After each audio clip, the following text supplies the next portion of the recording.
மத்திய அரசிடம் கடன் வாங்கினதுல பெரும்பாலான நிதி இந்த போக்குவரத்து துறைக்கு ஒதுக்கப்பட்டதா ஒரு தவறான தகவல். யாரோ உங்களுக்கு தவறான தகவல் கொடுத்துருக்காங்க. மத்திய அரசிலிருந்து வாங்கின நிதியெல்லாம் இதெல்லாம் ஒரு இல்லை.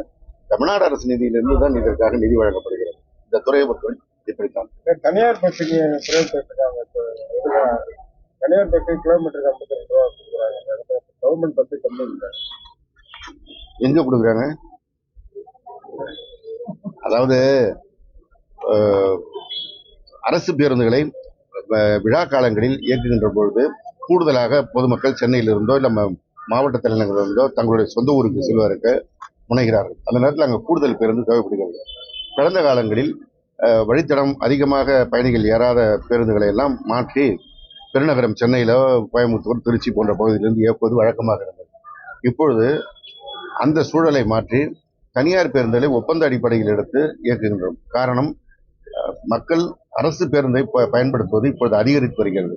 கடந்த காலங்களில் ஒரு மாதத்திற்கு 1 லட்சம் பேர் முன்பதிவு செய்து பயணித்தாங்கன்னா இப்ப 2 லட்சம் பேர் முன்பதிவு செய்து பயணிக்கிற அளவிற்கு முன்பதிவே அதிகரித்திருக்கிறது. அதே போல முன்பதிவு இல்லாத பயணங்களும் அதிகரித்திருக்கிறது.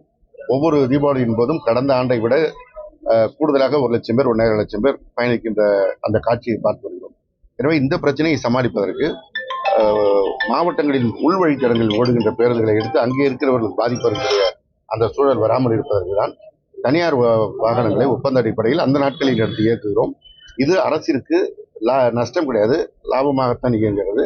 இன்னும் சொல்லப்போனால் அந்த கூடுதல் பணிச்சுமையோடு இயங்க வேண்டிய சூழல் பணியாளர்களுக்கு, ஓட்டுநர் நடத்துனருக்கு இருந்தது.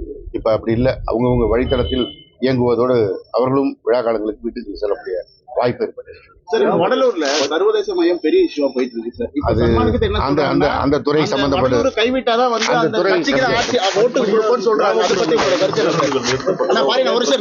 கருத்து? எங்கேயுமே வந்து திராவிட முன்னேற்ற கழக ஆட்சி அமைக்கப்பட்ட பிறகு பேருந்து நிறுத்தியதா இல்லை. நீங்க குறிப்பிட்ட